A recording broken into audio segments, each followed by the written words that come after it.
Tous avec moi. Lo, lo, lo, lo, lo, lo, lo. Athletic lose. Je me dois bien de féliciter les voisins. Le Real vient juste d'envoyer son match le plus abouti de la saison. À son de ma messe. Je pourrais vous dire qu'en face, c'était Bilbao. Et que Bilbao n'était pas au niveau et il puait la merde. Ça, c'est ce que je pense. Mais aujourd'hui, je suis obligé de mettre en avant la prestation de certains joueurs. Notamment des trois fantastiques. Toujours sans le R. Je pourrais surtout mettre en avant la performance de ce monsieur qui, grâce à Bilbao et à son pressing Casper, a pu jouer 10 tout en restant en défense. Le nombre de transversales réussies d'Alexander-Arnold aujourd'hui, pied droit, pied gauche. Waouh. Je pourrais vous dire que Camavinga au milieu, finalement. Et si c'était lui qui manquait au Real. Mais la vraie réalité, c'est que pour la première fois de la saison, je regarde un match du Real en Liga. Et je vois littéralement la patte de Xabi Alonso, le tacticien que j'ai vu à Leverkusen. Et je dis pas que le Real joue exactement pareil, j'ai vu des schémas de passe, j'ai vu une ligne haute, j'ai vu énormément d'intensité, j'ai vu du pressing, j'ai vu Jude Bellingham rester dans sa zone au milieu de terrain, faire du repli défensif et récupérer un tas de ballons. J'ai vu Vinicius provoquer des occasions, malheureusement ne pas les mettre au fond. J'ai vu Kylian marquer des buts, parce que je le verrai jamais jouer neuf, mais ça l'empêche pas de marquer des buts. Donc ouais, les voisins sont revenus à un point. N'oubliez pas, on dort toujours premier, nous. Mais vraiment, en toute objectivité, félicitations. Ce match-là, les Madrilènes, vous pouvez en être fiers. Parce que c'était un vrai beau match réussi, de la tête aux pieds, maîtrisé, sur un terrain à la base qui est hostile. Mais vous y habituez pas. Contre une équipe plus intense, à voir. Les émotions, les gars, les émotions. 3-0, doublé de Kylian Mbappé, un but d'Eduardo Camavinga. Je suis très fier de mon équipe, ça a été quasiment le meilleur match sous l'ère Xabi Alonso au final. Surtout la première mi-temps, elle était exceptionnelle.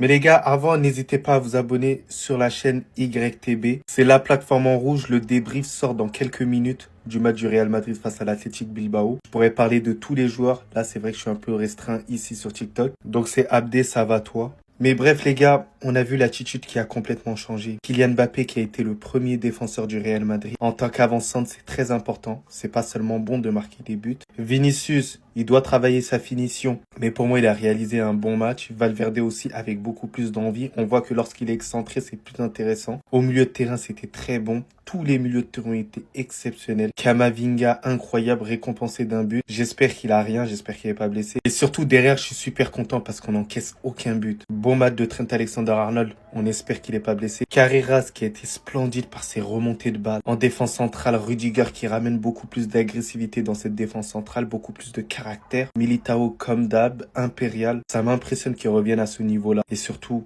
on a un gardien exceptionnel. Parce que Thibaut Courtois, il nous fait l'arrêt au bon moment. Parce que s'il le fait pas, ça fait 1-1 pour l'Athletic Bilbao et ça change toute la physionomie du match. Mais sinon, en vrai, c'est à toi. Moi, en tout cas, on dit alhamdoulilah. Venez sur YTB, la famille, le débrief. C'est bientôt. Mais tu sers vraiment à rien. Une fois dans la saison, on comptait sur toi, t'as pas répondu présent. Une fois, on a pu compter sur toi, on s'est dit, vas-y, si là, Nico Williams répond présent, s'il te sort une masterclass contre le Real Madrid, juste derrière, pour moi, franchement, je pouvais tout oublier. Ce qu'il avait fait au Barça et le manque de respect qu'il a pu faire au Barça. Il est passé complètement à côté de son match.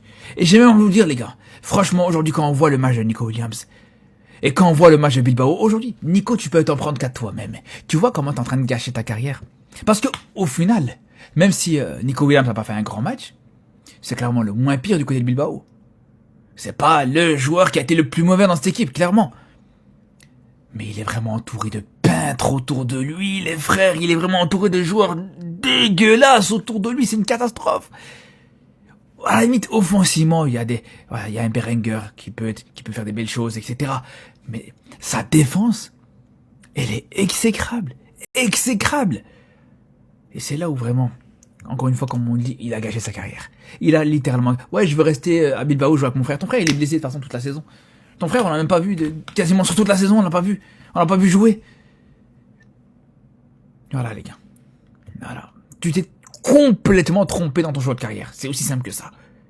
Victoire 3-0 du Real Madrid contre l'Athletic Bilbao et je pense que tout fan madrilène s'est régalé ce soir. Peut-être la meilleure performance depuis 1 an et demi. En tout cas pour sûr, le meilleur match depuis l'arrivée de Xabi Alonso.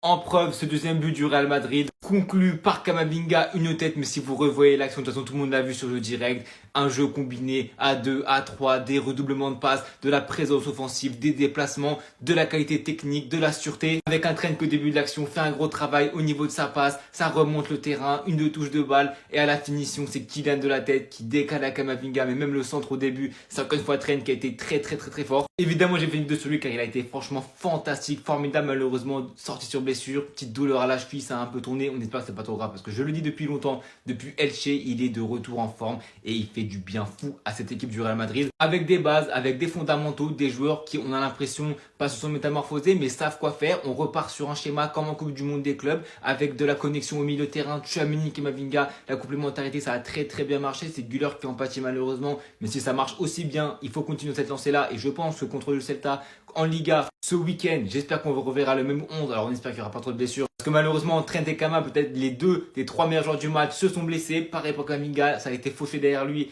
de la cheville, on espère encore une fois que c'est pas trop grave pour lui, buteur aujourd'hui, il est de retour en forme. Bon voilà, si c'est les deux meilleurs joueurs du match, peut-être le meilleur il est devant nos yeux, Kylian Mbappé, 7 buts cette semaine entre l'Olympiakos Gérone et aujourd'hui doublé, son troisième but est à l'image d'un joueur plein de confiance en direction vers son ballon d'or. T'as l'impression qu'il peut tirer de n'importe où, que ça va rentrer. Il a fait une différence monstre aujourd'hui, double buteur en plus passeur. Et le but du 1-0, quel travail du Trent encore une fois, mais surtout le contrôle qui élimine le défenseur. Et à la finition, il a plusieurs choix. Vini fait l'appel, mais Kylian se sert de l'appel pour prendre l'espace. Crochet droit, finition clinique, en peur demi-volée, un peu penché, comme il aime le faire. Non, un Real Madrid qui, à part peut-être un ou deux individualités, n'a rien à dire, a été laissé dans un fauteuil, dans un confort, avec de l'espace, avec un Real Madrid qui utilise la pleine largeur du terrain, à plusieurs phases offensives. Non, franchement, un Real Madrid qui a été 100% clinique, brutal et très fort et très prometteur surtout.